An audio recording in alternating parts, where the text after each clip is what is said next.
avec l'affaire Epstein, la tension est devenue telle que, et manifestement, Israël fait chanter Trump de manière vraiment très très forte, et bien pour effacer l'affaire Epstein des réseaux sociaux, ils ont bombardé effectivement l'Iran. Voilà. D'ailleurs, je rappelle que Shabbat, ils sont pas censés toucher l'électricité de mémoire. Mais ça ne les a pas empêchés effectivement d'aller les bombarder un samedi. Enfin bon, donc c'est exactement la même chose. C'est-à-dire l'affaire Epstein est toujours là. C'est le socle qui tient tout ça. Et je ne sais pas combien de temps cette guerre va durer, mais en tout cas, c'est clair que c'est pour effacer le dossier Epstein. Et juste pour, je finis là-dessus, pour notre ami Idriss, à l'époque déjà, quand je travaillais sur le dossier Epstein et qu'on a publié le livre de Dylan Howard, Dylan Howard a montré que l'avion d'Epstein, celui dont parlait Idriss, en fait, même si on peut changer l'immatriculation de l'avion, hein, c'est un peu comme pour une voiture, grosso modo, eh bien, le numéro du moteur, enfin, le numéro de l'avion, eh bien, c'est un ancien avion de la CIA, qui, en fait, avait servi, entre autres, notamment à un moment donné, il se servait pour transporter les prisonniers dans l'île de Guantanamo, ou alors pour torturer les prisonniers, mais en l'air, c'est-à-dire voilà ce qu'ils ont toujours fait. Donc voilà, c'est un avion de la CIA et c'est la CIA qui lui a donné. Voilà, je le rappelle. Ouais. Bill Clinton a reçu à la Maison-Blanche 17 fois Jeffrey Epstein. Comme l'explique Xavier Hofer, un pape, on ne le reçoit pas 2 fois à la Maison-Blanche. Le pape. Bon, là, c'est un criminel contre l'humanité, parce que, encore une fois, l'ONU nous dit bien, parce qu'on n'a pas besoin de l'ONU pour savoir que c'est un crime contre l'humanité, ce qu'il a fait, mais il n'y a pas de problème. Bon, c'est un criminel contre l'humanité. Il est reçu 17 fois à la Maison-Blanche. OK. Et puis alors, bon, comme vous le savez, hein, son corps a été brûlé. Alors bon, c'est pour les musulmans comme pour les juifs, la crémation est interdite. Vous me direz, je pense pas qu'Epstein ait été très très observant. Ça m'étonnerait pas qu'il ait bouffé des cheeseburgers, ce qui est pas cachère techniquement. Enfin, je vois mal Epstein être un homme de religion. Honnêtement, quand on voit ses emails, voilà, c'est un suprémaciste raciste avec une interprétation génétique précise, mais son rapport à Dieu, honnêtement, voilà, je veux pas juger, hein, mais je me permets d'avoir des doutes. Je rappelle aussi que Ghislaine Maxwell a la nationalité française, hein, donc quand on vous dit qu'il n'y a pas de volet français, bon, très bien. Et puis vous avez bien sûr, hein, ce grand débat, faut-il prononcer Steen ou Stein? Alors oui, on dit Steen aux États-Unis, mais pour moi, le côté le plus vicieux, c'est de faire oublier le volet français. C'est-à-dire qu'en fait, il y a un volet français et que ce volet français, on ne va pas le faire disparaître comme ça. Ghislaine Maxwell, elle est française et il se trouve que pour le volet français, les amis d'Epstein l'appelaient Epstein. On a les correspondances, on a les enregistrements. Les amis français d'Epstein l'appelaient comme ça. Donc, le fait d'avoir changé le nom au dernier moment, c'est aussi pour dire qu'il n'y a pas de volet français, alors que le plan de vol du Lolita Express montre clairement, parce que cet avion que Max von Croft a infiltré, mais il a atterri à Charles de Gaulle, hein. Il a atterri au Bourget, il a été dans plein d'endroits. Donc, c'est une pièce à conviction pour la France aussi. Parce que rien ne dit qu'il n'y a pas eu des viols dans cet avion sur le territoire français, par exemple. Donc, un procureur français pourrait tout à fait être en droit de demander à voir cette bouteille de baby oil qui traînait dans l'avion, ou de façon plus intéressante, l'avionique, les appareils électroniques pour vérifier où, quoi, comment, etc. Bah ça, non. Non, en fait. Et ce qui ressort, c'est que, voilà, il y a eu un trou noir d'enquête parce que Epstein, on le sait, bossait avec les services et que donc il avait une carte d'amnistie permanente. En fait, on se demande même comment il a pu se faire choper. Et c'est limite un malentendu, hein, quand on regarde l'histoire, hein, la raison pour laquelle il s'est fait choper, c'est un truc, c'est de la subtilité, quoi. C'est le destin. Il s'est passé quelque chose. Pierre Jovanovic parlerait d'ange gardien. Il y a eu une intervention. Il n'était pas censé se faire choper. C'est une lycéenne il y a eu des plaintes de lycéennes à Miami qui ont permis d'ouvrir une enquête et qu'on fait qu'à un moment donné, c'était plus possible. Mais c'est vraiment la partie émergée de la partie émergée de la partie émergée de l'iceberg. Donc, voilà pour l'instant ce que je devais vous donner ce soir. Il y a plein d'autres sujets, bien sûr. Hein. Je ne sais pas si on aura le temps de tout parler. J'ai pas mal monopolisé la parole. Mais rendez-vous compte que l'avion d'Escobar, il aurait été... enfin, vous auriez vu des fils de scellés partout. Et puis des gardes devant. Et voilà, le truc aurait été gardé 24 heures sur 24. Non, non, non, là ça va. Et en fait, si Max avait voulu, il aurait pu repartir avec le transpondeur, il aurait pu repartir avec l'avionique de bord, il aurait pu repartir avec une bouteille de baby oil ayant appartenu à Jeffrey Epstein ou des prélèvements ADN, parce que là-dedans, bien sûr, vous avez tout un tas de victimes putatives. Je rappelle pour conclure que aucun des trafiquants, aucun des clients d'Epstein n'a été condamné en justice. Même le prince Andrew n'est pas condamné pour ça. Le prince Andrew, il est condamné pour intelligence avec une puissance étrangère et délit d'initié, parce qu'il a donné des éléments financiers qui ont permis, et comme Mendelssohn d'ailleurs, hein, qui ont permis à Epstein de faire des fortunes, mais il n'est pas techniquement mis en examen pour pédocriminalité. Ok, non mais c'est très intéressant effectivement. Ouais. On s'étonne d'ailleurs du fonctionnement de la justice. Déjà en 2008, il avait eu un traitement particulièrement favorable. Enfin, et puis même son incarcération, c'était étrange. Enfin, bon, il est clair que de toute façon, ce dossier-là, c'est une implosion de tout le système occidental. C'est comme ça que moi que je le vois. C'est-à-dire que là, on arrive, et c'est étonnant que tout arrive en même temps. Alors peut-être que Pierre, tu n'as pas encore pris la parole, tu peux peut-être nous dire ce que tu en penses, justement, le volet français de cette affaire et de ce dossier. Tu peux peut-être nous en parler. Bah, écoutez, vous m'entendez bien là, c'est bon? Oui. Voilà, bah, merci à vous du dos, puis bonjour, hein, aussi bien à Xavier, à Idriss, à Marion et à Sidati. Alors j'ai un petit scoop aussi pour vous. Je pense que ça ne vous étonnera pas d'ailleurs, puisque a priori la tête d'Ariane de Rothschild est tombée. Ah, Et donc c'est Alexandre de Rothschild qui va reprendre comment dire, la direction de la banque. C'est-à-dire que d'accord. c'est l'affaire de vos vidéos, hein, mon pétage de plomb entre guillemets sur GPTV, c'est enfin et toute la pression de tous les réseaux sociaux, en fait, on fait énormément de bruit au sein même de la banque. Beaucoup d'employés, de salariés de la banque étaient absolument dégoûtés de découvrir que leur patronne était en lien avec ce proxénète complètement fou. C'est un criminel, je veux dire, qui joue au médecin. Là, j'ai une photo d'Epstein en train de avec des amis qui font une chirurgie dans l'appartement de l'avenue Foch, par exemple. Donc on est dans l'horreur la plus totale.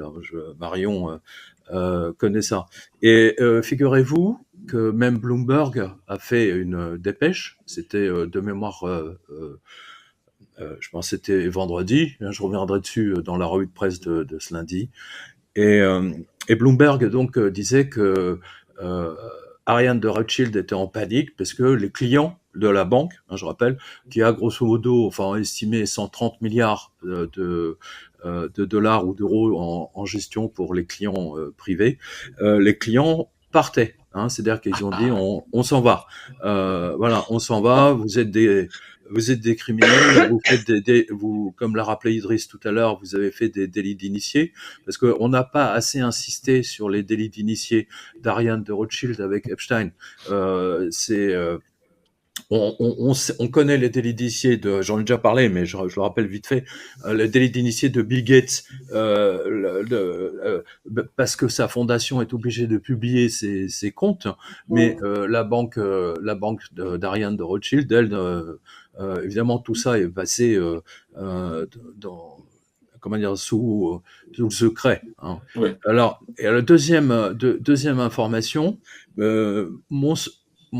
parce que je l'avais couvert à l'époque en tant que journaliste, parce que j'étais dans l'équipe de journalistes pour couvrir l'élection celle qui va permettre à Bill Clinton d'être élu. C'est comme ça que j'avais rencontré tout à fait par hasard Nancy Pelosi. Et ce que j'ai vu effectivement, vous vous souvenez de l'affaire Levinsky? Alors pour rappel, c'était une stagiaire de la Maison Blanche, etc. Puis ils ont voulu destituer Bill Clinton. Hein, donc, bon, les jeunes ne se rappellent pas de ça, mais c'était un scandale absolument énorme aux États-Unis. Hein, Bill Clinton qui dit je ne connais pas cette femme. Hein, voilà, puis ensuite oui, bon, finalement je l'ai un peu tripoté, et ainsi de suite. Bref, ça a été un tel scandale, et la seule chose que Clinton a trouvé pour stopper à l'époque, c'était pas les réseaux sociaux, mais c'était déjà les débuts d'Internet, c'était de déclarer la guerre à ce qu'on appelle à l'époque la Yougoslavie. Donc, ils ont bombardé Belgrade, et du jour au lendemain, l'Amérique en guerre, tous les drapeaux d'or, etc., et terminé, il n'y a plus d'affaire Lewinsky. Eh bien, qu'est-ce que vous avez vu ici? Vous avez vu exactement le même procédé, c'est-à-dire avec l'affaire Epstein, la tension est devenue telle que, et manifestement, Israël fait chanter Trump de manière vraiment très très forte, et bien pour effacer l'affaire Epstein des réseaux sociaux, ils ont bombardé effectivement l'Iran. Voilà. D'ailleurs, je rappelle que Shabbat, ils sont pas censés toucher l'électricité de mémoire. Mais ça ne les a pas empêchés effectivement d'aller les bombarder un samedi. Enfin bon, donc c'est exactement la même chose. C'est-à-dire l'affaire Epstein est toujours là. C'est le socle qui tient tout ça. Et je ne sais pas combien de temps cette guerre va durer, mais en tout cas, c'est clair que c'est pour effacer le dossier Epstein. Et juste pour, je finis là-dessus, pour notre ami Idriss, à l'époque déjà, quand je travaillais sur le dossier Epstein et qu'on a publié le livre de Dylan Howard, Dylan Howard a montré que l'avion d'Epstein, celui dont parlait Idriss, en fait, même si on peut changer l'immatriculation de l'avion, hein, c'est un peu comme pour une voiture, grosso modo, eh bien, le numéro du moteur, enfin, le numéro de l'avion, eh bien, c'est un ancien avion de la CIA, qui, en fait, avait servi, entre autres, notamment à un moment donné, il se servait pour transporter les prisonniers dans l'île de Guantanamo, ou alors pour torturer les prisonniers, mais en l'air, c'est-à-dire voilà ce qu'ils ont toujours fait. Donc voilà, c'est un avion de la CIA, et c'est la CIA qui lui a donné. Voilà, je le rappelle. Ouais. Voilà. Si tu me permets juste une incise, Pierre, je ne veux pas monopoliser pareil. Non, mais j'ai fini. Honnêtement, très personnellement, je vais le dire de façon très courte. Là, tout de suite, ce que fait Trump en Iran, en ce qui me concerne, je suis assez dans le flou. Bon, vous savez ce qu'on dit, la vérité est un miroir brisé, chacun en possède un petit morceau. Et là, il se joue quelque chose, en fait, entre les partisans de la paix et les partisans de la guerre à l'échelle mondiale. Pas seulement. Là, on est dans un moment de bifurcation, où c'est plus Washington contre Téhéran, c'est la paix contre l'éradication, contre une guerre mondiale, contre un champignon nucléaire qui monte dans le ciel. Il y a des gens qui le demandent, on sait qu'il y a des gens qui l'appellent de leur vœu, il y a en effet des eschatologistes de tous bords, y compris chez certains protestants américains qui considèrent que c'est une chose. Et on a là ces forces qui s'opposent avec des hommes de paix dans les deux camps. On peut en trouver dans chaque pays, même les plus belligérants, même les plus dangereux. Et je ne peux pas dire aujourd'hui qui va gagner. Alors, je peux juste rapporter la thèse d'Alexis Cossette-Trudel sans dire qu'elle est vraie ou fausse. C'est juste que selon Alexis Cossette-Trudel, Trump serait en train d'essayer de faire une guerre spectacle. Alors, si c'est le cas, en tout cas, elle ne sera pas terminée lundi, ça c'est sûr. Hein. Ça c'est avant que les bourses ferment. Et ce qui irait en faveur de cette théorie, il y a des choses qui vont contre cette théorie, clairement. Hein. Notamment la frappe sur une école, 80 enfants, mais il se trouve que cette frappe n'est pas américaine. Bon, ce qui permet aussi de tirer des conclusions. Mais alors attends, parce que moi, de ce que j'ai vu, c'est majoritairement que des postes d'Israéliens, etc. Donc, méfions-nous. Hein, la vérité, c'est toujours la victime, hein, on le sait. Ouais, cette frappe en l'occurrence. Mais ce que je veux dire, c'est que si tu veux, t'as les deux choses, parmi les quelques trucs qui plaident en faveur de cette théorie, ce n'est qu'une théorie. Hein. C'est le fait qu'il ait voulu attaquer justement un vendredi soir pour que les bourses soient fermées en se disant avec un peu de bol, dès lundi on a négocié puis c'est plié, alors que George Bush, par exemple, George Bush il s'en foutait complètement d'attaquer, il attaquait un jeudi, enfin il a attaqué dans la nuit du mercredi au jeudi pour l'Irak par exemple, et les bourses il s'en foutait. Et l'autre truc bien sûr c'est qu'il y a zéro troupe au sol, c'est que Trump n'a absolument aucun contingent qui est prêt à débarquer en Iran. Il n'y a aucun plan de débarquement en Iran. Il n'y a aucun plan d'occuper physiquement l'Iran. Ah, évidemment, leur but, c'est soi-disant que la population iranienne joue le rôle de l'armée américaine, mais on voit bien que ça va pas marcher comme ça, quoi. Il y a des manifestations aujourd'hui. Idriss, je veux dire, tu connais bien le général Patton, hein, sa théorie, c'était tu peux bombarder un pays autant que tu veux, tant qu'il n'y a pas de troupes au sol, ça ne sert strictement à rien.